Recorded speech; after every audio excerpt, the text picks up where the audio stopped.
Isa sa mga paborito kong natikman sa Hawaii is the spam musubi.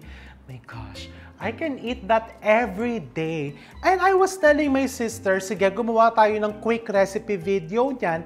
But naisip namin, this holiday season, di ba, potluck season, handaan season, ang hirap naman na magro-rolyo ka isa-isa, tsaka di ba masyadong malaki yun. So today, let's prepare spam musubi cake. Perfect for sharing.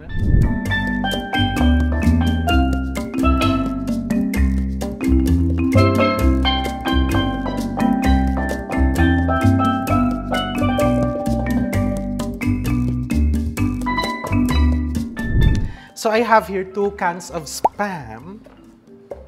Hindi po sponsored to ha, pero 'di ba kung papadalhan ako ni spam ng kahong-kahong spam, I love it. Charot. So I'm going to cut the spam into small cubes. Eto, may nakat na ako dito, and what I'm going to do here, it's either you can pan fry it or you can use an air fryer. Really up to you.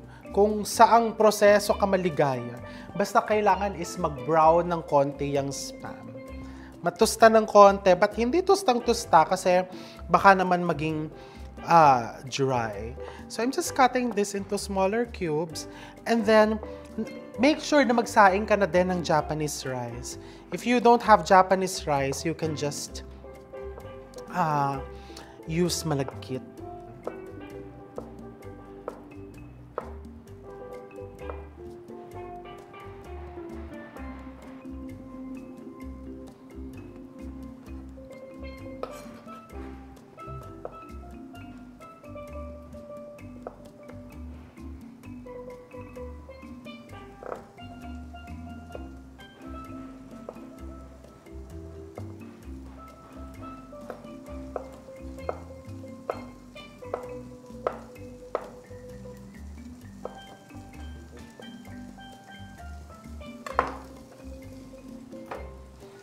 Okay, this one I'm going to cook in the air fryer.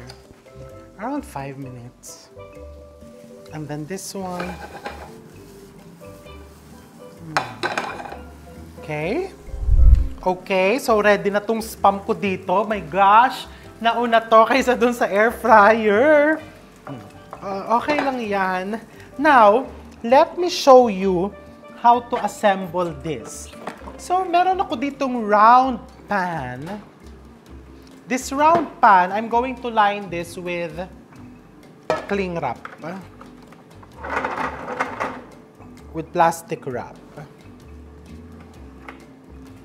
Make sure lang that the cling wrap is bigger than the pan. Ayan o. Kasi mamaya i-invert natin yan. This will be upside down. And then, for my spam, i-drain ko lang siya ng konti para lang hindi masyadong greasy. Okay. Just drain the oil a bit. And let's just leave it there. Now, let's prepare the rice. So, I have here Japanese rice. I'll just put some Japanese rice into my bowl.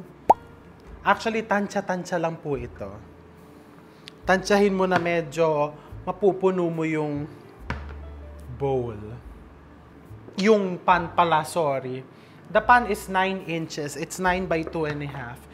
And then I'm going to season my Japanese rice with furikake. This is just a spice mix, a Japanese spice mix. May seaweeds, may mga seasoning. You can order this online, or you can also buy this from Asian stores. I'm also going to put some vinegar. Just a splash of vinegar. Splash of sesame oil. If you want it spicy, you can put some sriracha. Just a bit, only if you want it spicy. I'm not going to put soy sauce here because the spam is already very flavorful. Remember, musubi is served hot or warm. So, you want to serve this also warm or hot. You can also use mirin, ha, if you have. I'll put more furikake.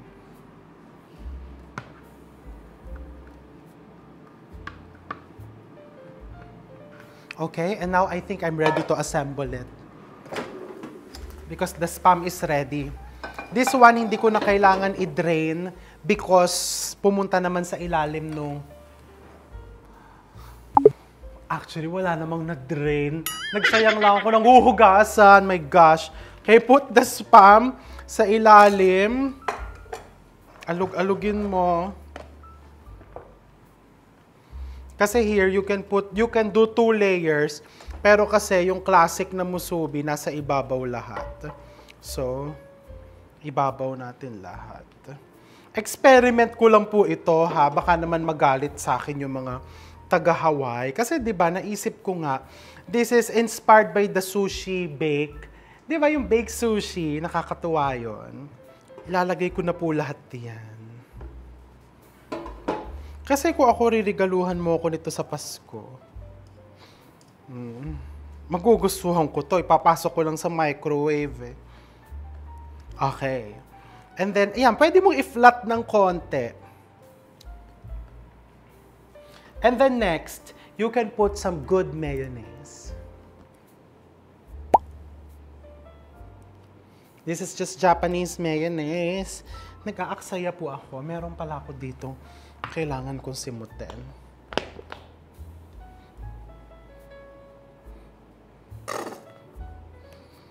O, diba? Simutin natin. Nag-effort tayo para sa perang ipambibili natin dyan. Mag-effort tayo para hindi masayang. And then a little bit more. The ones we've tried in Hawaii, merong may avocados. Pwede mo din lagyan ng avocados. Okay. And if you like a bit of spice, you can put some sriracha. Just a bit. Just for the heat. And then, this is the crispy seaweeds na bibili sa grocery store. I'll just put a sprinkle. Although mamaya, when we serve this, meron tayong nori sheets. Dito ko na sa kanin, pinitik yung iba. We have some nori sheets later. Parang ang sushi bake yung gagawin natin. And then you just put this on top.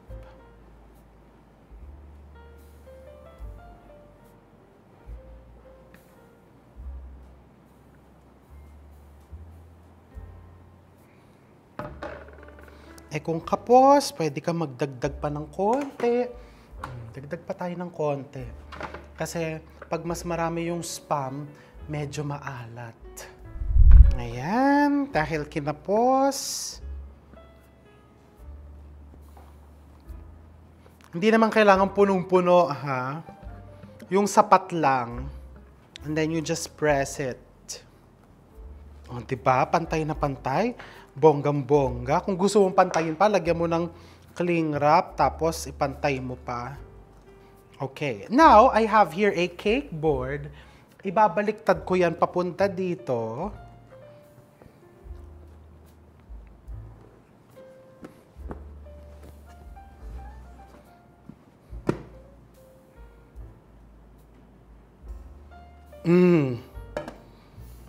There you have your musubi cake! Teka, kunin ang tiyan. Yung mga nahulog galing dito sa gilid, kailangan mong ibalik yan.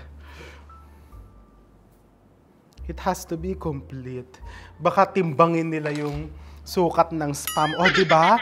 Isn't it bongga? Pag sa parties, ang ganda niyan. Ilagay mo dun sa may cheese plate. O, diba? Meron kayong, or if you want beer and kung ano man ang gusto mo, i-partner mo dyan, i-partner mo. And then, you can garnish the top with more of this crushed seaweeds para mas bongga.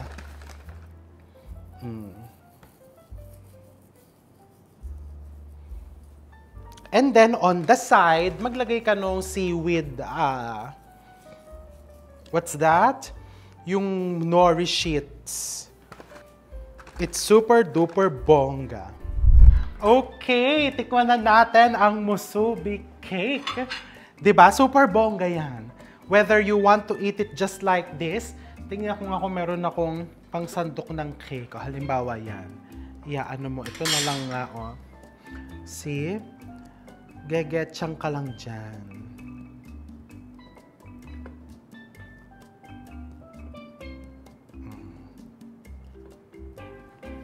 Normally, ang mga mahuhulog dyan, oh.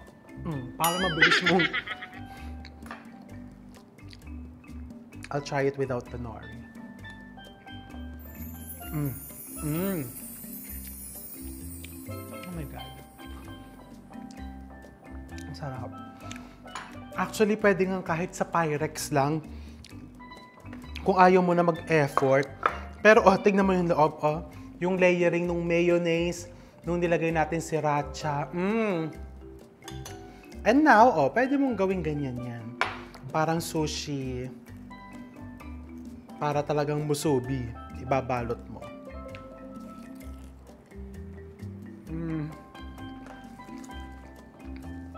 Oh my God. Diba ako, I eat it like this.